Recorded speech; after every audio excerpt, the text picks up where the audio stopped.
గుండెపోటు అంటే మన పాలిట పిడుగుపాటే. మన ప్రాణాల్ని గాల్లో దీపంలా మార్చేస్తుంది.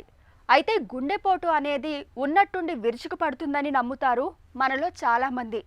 కానీ అది నిజం కాదు.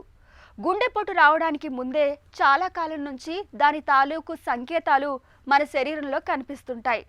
గుండెపోటు లక్షణాలపై మనకు సరైన అవగాహన లేకపోవడం, గుండె నొప్పిని గ్యాస్ నొప్పిగా పొరబడడం వల్ల చాలామంది గుండెపోటును సకాలంలో గుర్తించలేకపోతుంటారు. ఈ నేపథ్యంలో గుండె జబ్బులకు దారితీసే కారణాలు, గుండెపోటు తాలూకు అనుమానిత సంకేతాల గురించి ఇప్పుడు తెలుసుకుందాం. మనకు ప్రాణాధారమైన పిడికెడు గుండెలో తుపాను చెలరేగినప్పుడు ఛాతీ భాగంలో పిండేసినట్లుగా తీవ్రమైన నొప్పి వస్తుంది.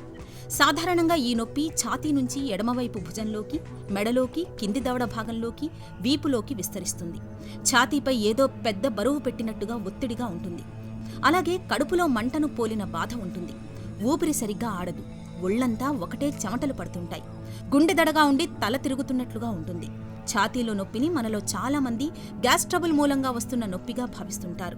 చెమటలు పట్టకుండా ఛాతీలో నొప్పిగా ఉంటే అది గ్యాస్ నొప్పి అని, చెమటలతో కూడిన ఛాతీ నొప్పిని గుండె నొప్పి అని భావించవచ్చు. అయితే గ్యాస్ నొప్పిగా భావించి నిర్లక్ష్యం చేయకుండా ఛాతీలో నొప్పిగా అనిపించినప్పుడు సకాలంలో డాక్టర్ని సంప్రదించడం ఉత్తమం.